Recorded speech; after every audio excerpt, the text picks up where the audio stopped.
Hi guys, so I guess we're going to see if we can make this video thing work. What I'd like to do is maybe do short videos every Friday that will kind of give you a glimpse at some of the things that I look at and some of the things that I personally do, and won't bore everybody to tears. So if the video gets too long or you become super bored, um, I don't know, get up, make a mixed drink coffee, whatever you got to do. So let's go ahead and get started. This is a website that I have seen. I've kind of followed it through the years. It's had its ups and downs. This is not a client site in any way, so do not think you can get crazy or do anything super weird.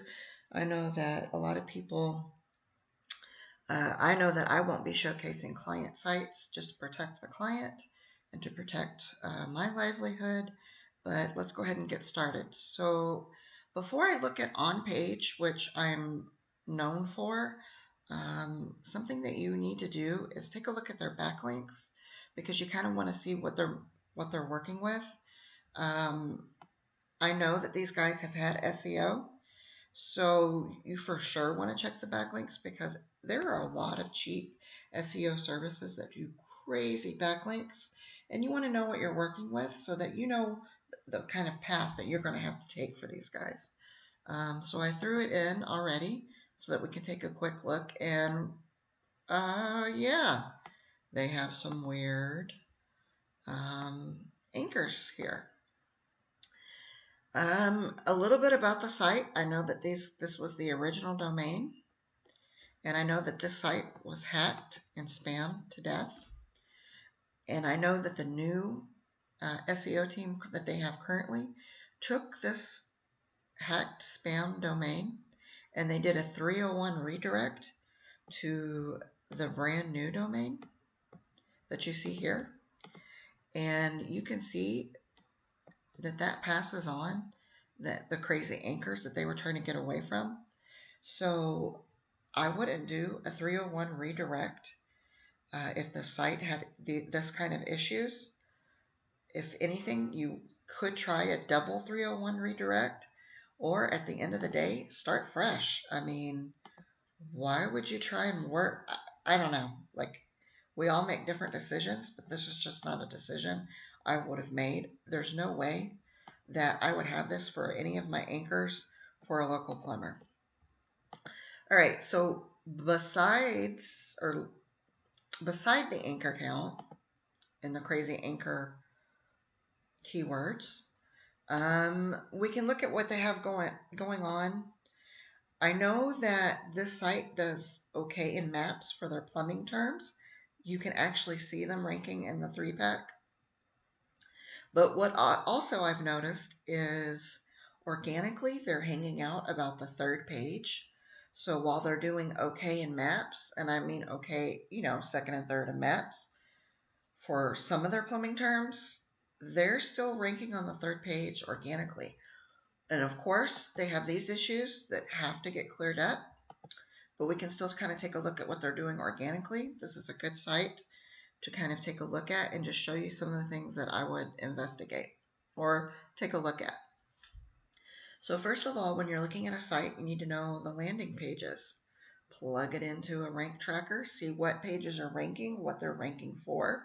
One of the things I like to do is come in, make improvements, and boost the site quickly. I am not one of the SEOs that like to work with a clean slate and completely start over because that takes time. My main focus is to see if I can come in, offer a nice, quick boost so that everyone is super happy in the very beginning and I look like a rock star. Or maybe not a rock star, but in SEO terms, I look super good, right? So we can kind of take a look. They have a lot of plumbing content, and we'll come back to that a little bit later. They do have more plumbing content than you would normally see on a typical local site, so I would be happy about that. It's not the best, it's not the greatest, it's not the it's not super good, but if they have content, you can work with the content that they already have. when you're looking at it. And if they don't have a lot of content, then you know the first things that you're going to want to come in and do is start adding content. So just from knowing the site and watching it through the years, I know that this is one of their landing pages. This is the page that does okay in maps, but bad organically. The first thing I'll take a look at is their title tag. They have Austin Plumbing. That is prime real estate, in my opinion. So Austin Plumbing would be a term that I really want to rank for, that is either highly competitive or brings the client a lot of traffic. There are different ways to look at it, but that first keyword is something that I want to pay attention to and use the best keyword possible. Maybe it's highly competitive, or it brings in the best traffic, or however you want to look at it. And then you can put in second and thirdary keywords. And then I always follow it up with the brand name, just like they have done. Now, don't count the brand name in the original title characters. Don't be too concerned with that. Google sees it, the bots see it. It won't show up in the SERPs, but I don't really care about that as much. The title tag has a lot of weight when you're ranking a site. If I come in and a title tag is messed up, let's say they're not even wanting to do that well for Austin Plumbing, but really they're looking for something like, I don't know, Austin Plumber, Austin Plumbers, or Austin something else that has to do with plumbing, and you come in and manipulate the title tag, you're going to see a large bounce in the rankings in your favor if you can clean up the title tag and kind of keep it. I like to keep it super simple. And really what I'm looking for is what's boosting rankings. I'm not super technical. I'm trying to figure out the best click-through rate here. Because it provides such a boost, I concentrate more on my key phrases and my brand name. After that, I take a look at the content that they have. It's got quite a few words. Then I take a look at their headers. Their H1s, their H2s, their H3s. The first thing I see is Austin. This is their actual H1 tag. How I know that is I always view source. I view page source, and then you can do a search. You do a find for H1. And it lets me know that they are using the H1 tag, and their H1 is Austin. Now, I find this super weird on a plumbing site. I don't know why we're taking up the space of an H1 tag to only say Austin. I think that's odd. And I would probably, if I'm going after Austin Plumbing, which it looks like they are from their title tag, I would probably do something like best rated Austin Plumbing services. Top reviewed Austin Plumbing, whatever you can.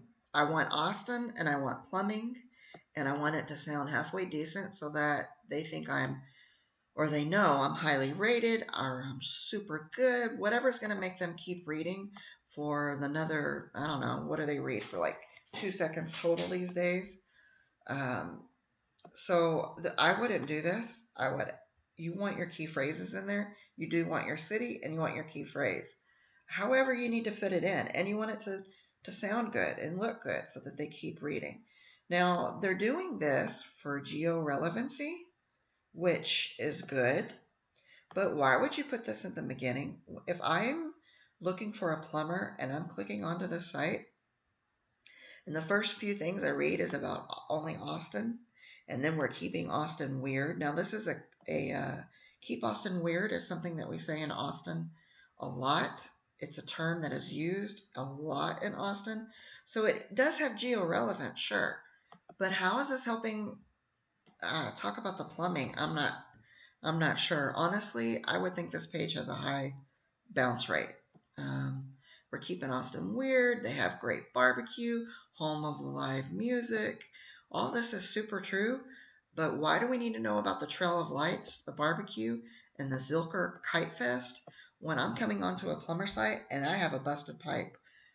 If I see stuff like this, I'm going to click back out because this is just not, it's not relevant. It's not what I'm looking for. And we all know we land on a site and we read for about 2 seconds. We look for a phone number and then we keep going. I don't know how great they do. I don't know how well they do. I don't know what they offer. And if I don't know super fast, I'm not going to keep going. The next heading that they use is Austin Plumbing, and then they talk about it through here. This isn't too bad. I would probably dress that up. You want to know, yeah, sure, we're targeting that, but also people are reading this. So what is important to the reader? Maybe that they have a large amount of reviews, or maybe that they do something super cool with their plumbing. We kind of want to add it in. We want to dress it up a little bit, but of course, we still want to target. So if you come back to the source code and you look for their H2s, I'm just checking to see if they're making good use out of them. They're using an H2 for primary sidebar. In my opinion, that is a waste because it's not really helping with rankings. You can look for another one, and they have it in the footer. The whole footer widget area is dressed in an H2. That, in my opinion, that's also a waste. That's not going to push rankings. And that's all they have for H2s. So for this site, the H2s are completely wasted. There is no SEO relevance in the H2 tag. So that's kind of a waste. If you look for the H3s, they have an About Us. In my opinion, that's also a waste. I'm not pushing About Us. I don't care if they rank for About Us. It's just not doing anything for me. We're all different, but that's just what I like to do. Check out another one and want to schedule a visit, want us to call back. In my opinion, I'm not pushing anything there. It's not great. So I look for another one, licensed and insured for an H3 tag. This actually I wouldn't complain about. Finally, I found something that I'm not going to complain about. This H3 tag for a plumber. There are a lot of people, when you're looking for a plumber, you have to know that they're insured and you have to know that they're licensed. It's like a plus. You want to make sure if they're bonded or stuff like that stands out. But also that kind of goes hand in hand with the plumbing niche. So I wouldn't complain about this one in particular. I would keep it as it is. You can keep looking, but there are no more H3 tags. You're going to see H3s in the code, but this is not the headers that we're looking for. So don't get confused and think that they're using 13 H3s. They're not. They're using the ones that I just showed you. So they're in my opinion, their H tags are not helping them. They're useless. They could really be updated. They could be. That's the other thing. With on page, you can update this and get a decent boost, a bigger boost, quicker than you can get with backlinks. So when you see issues like this, it's a good issue to have because you can come in and you can fix some of this stuff and see a decent boost, and the client's going to be pretty happy. You don't have to tell them that they have to wait for 6 months. You just have to come in and fix some of the issues that they're having. Can't remember if I mentioned it or not, but this stuff is good. I do use it, but I push it at the bottom. I push it to where the clients really aren't going to get to. Let's face it. No client is going to read all of this. There is no person that has a busted pipe, a stopped up toilet, that is going to read all of this. They really could care less. This is just for Google purposes. This is for search engine purposes. So put your geo-relevant information out of the way. If it's the first thing, that we kind of see, I wouldn't be that happy with it. It's strange to me. It doesn't really make sense. Something else that you can kind of look at and focus on is they do have an image. I do like to include images with my content. It does provide a boost, um, and you can use it in a couple of different ways. You can see that this one does not have GPS or any kind of coding in it so that you know that it's in Austin, and that's okay. Some of us use it, some of us don't. I personally stopped adding geo-relevancy in the background like that about 6 months ago for my personal business, just because I didn't see a huge correlation with a boost, or I couldn't correlate it with the time and effort it took us to put in the GPS coordinates. I couldn't correlate it with a huge or a big enough boost or a shift. So I decided for me that it wasn't worth it and to take it out of my system of operations. Um, that's just a personal preference. You have to do what you want to do for yourself, for your business. Just because I don't do it doesn't mean everybody's not going to do it. I am more of an SEO minimalist.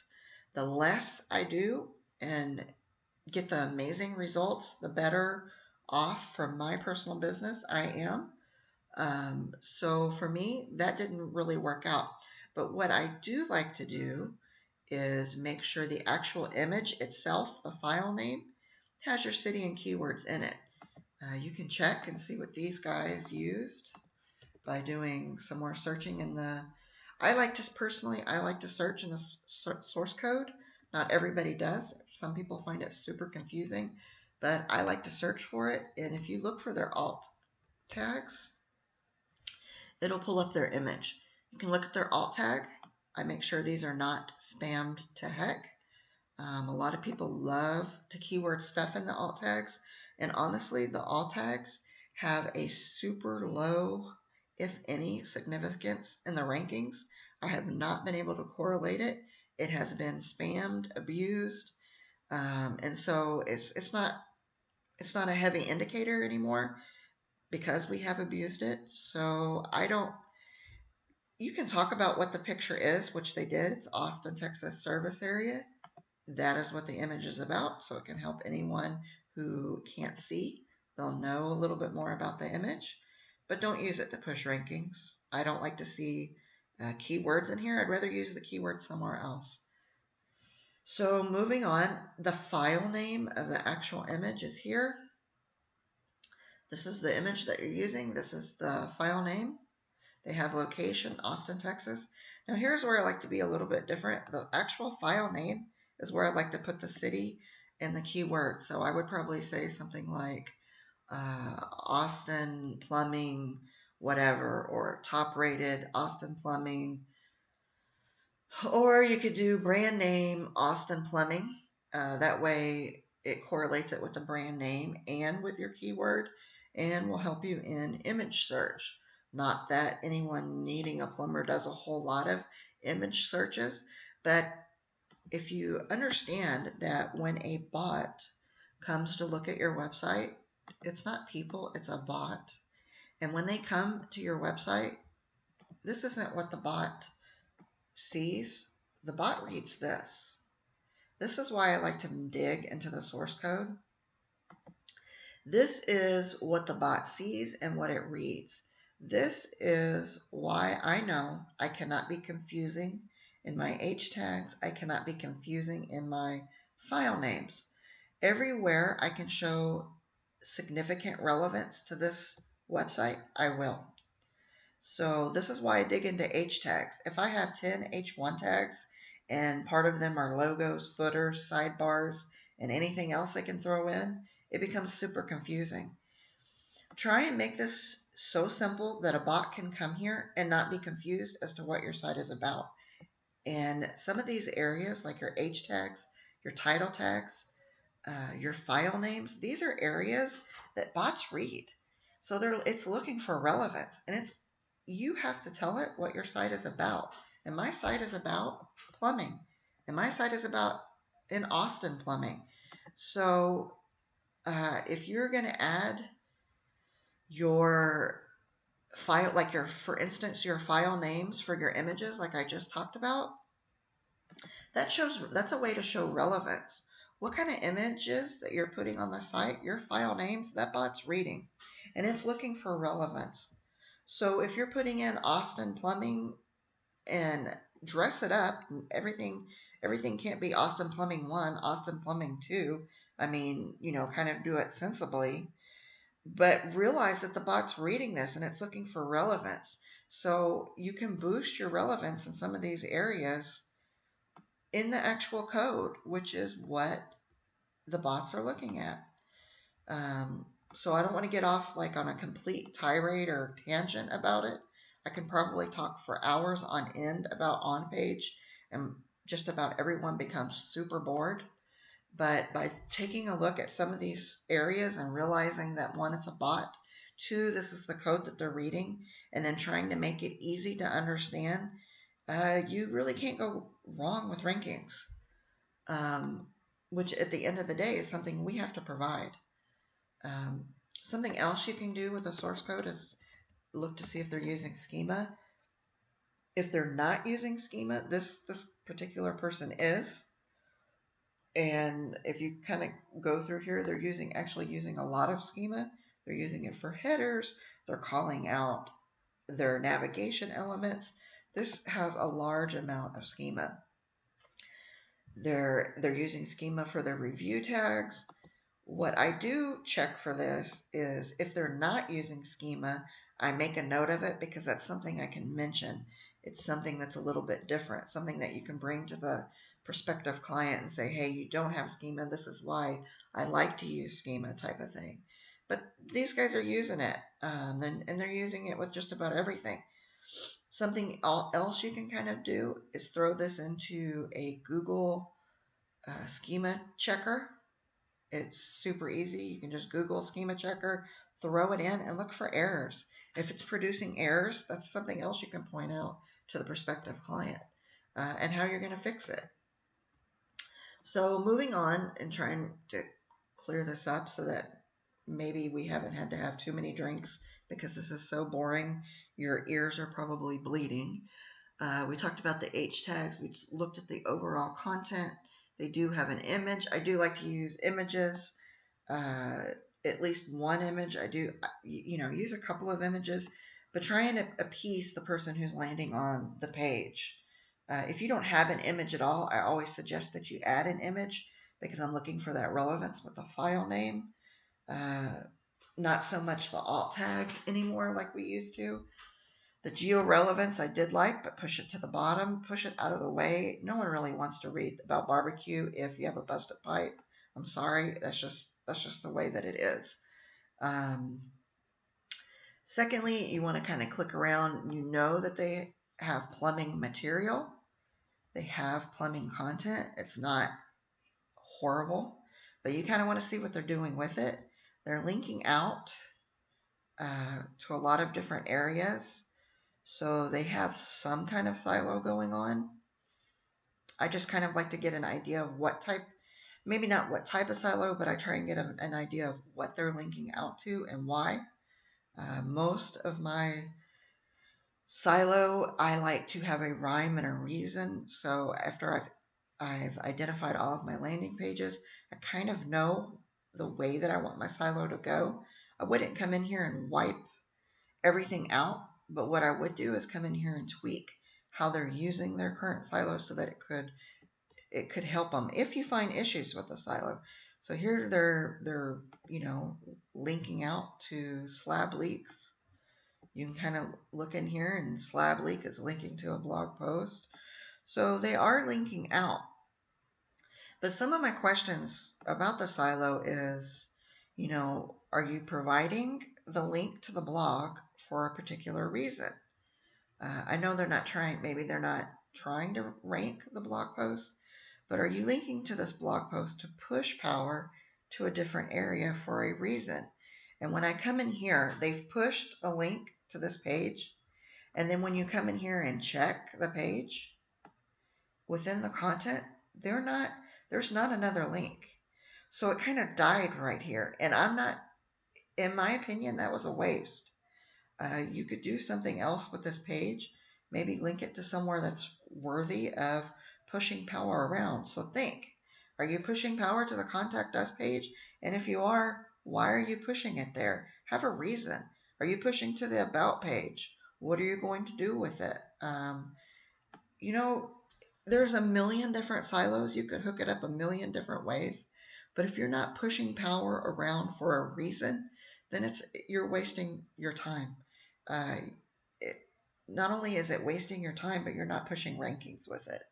And at the end of the day, if you're not pushing rankings, and like this guy, if they're sitting on the third page for organic, then it's not really doing them any good. Here's another city page that they have. I just kind of wanted to take a glance. And I really hope that they are not trying to rank for the San Antonio area, because when you look at this page for content, again, we start with the city tag, which I told you guys I don't really like. I think it's a waste. And then we have about one paragraph, if you can call it that, with an image. This is not my viewpoint of uh, any kind of content that is easy to rank. Let me make this clear. You can rank almost any page. I tested a lot. Backlinks can push a lot of stuff. So can they rank this page? Yeah, but you're going to be pulling out your hair and throwing a lot of links at it. If you come in here and tighten up on page, you do some of the things that we've discussed. You clean up your headers. You take a look at your file name. You take a look at your content. You clean some of this stuff up, and you can actually boost it or rank it a lot easier without having to think about ordering backlinks all the time. I know in some of the groups they like to get it confused and say that maybe I don't even like backlinks. But if you know me personally, you know that I actually love backlinks. I like to test links. I test actually all kinds of links, the good kind, the bad kind, any kind, because I'm just looking for correlations and testing, and I'm looking all the time to see what's boosting. I love particularly on page right now, but honestly, if on page, if I can't make it work, and I'm not showing huge boosts, I'm going to move on to something else. The name of the game, guys, is to help your client as much as you can and to help your own business as much as you can. So at the end of the day, if on-page stops working, you better believe I'm going to figure out what's working, and you better believe I'm going to push it as much as I'm pushing on-page right now. The reason why I talk about on-page and make everyone make everyone's ears bleed with how boring this is because if you come in here and you take, I don't know, a week, a couple of hours, and you really apply yourself with the on page, you're going to look like a rock star to the client. You're going to be able to boost rankings, and you're not going to have to worry as much as you worry about backlinks. That's why I'm preaching about it. That's why I talk about it. A lot of some of the groups would rather me not mention on page, or maybe they think it's boring, or whatever their ideas about are on page. The reason why I like it is because I can use it to help out my clients, and I'm helping them out quickly. I'm not waiting 6 months to show results. I'm showing results super fast, which is not the typical, what we're not typically able to do a lot of times in SEO. So right now I'm standing out, and it's working. My clients love it. Everyone's happy. So if you see me talking about on page in the groups, and I'm sure that you will, that's why I'm helping clients. And bottom line, at the end of the day, that's all I care about. So if you found the video useful and you're not having to drink a lot to try and get over how boring this is, let us know in the group. And also, if you want something covered, let me know, because every single Friday, I don't know what I'm going to talk about every Friday. So let's talk about it in the group, and hopefully this video helped somebody. Talk to you later. Bye.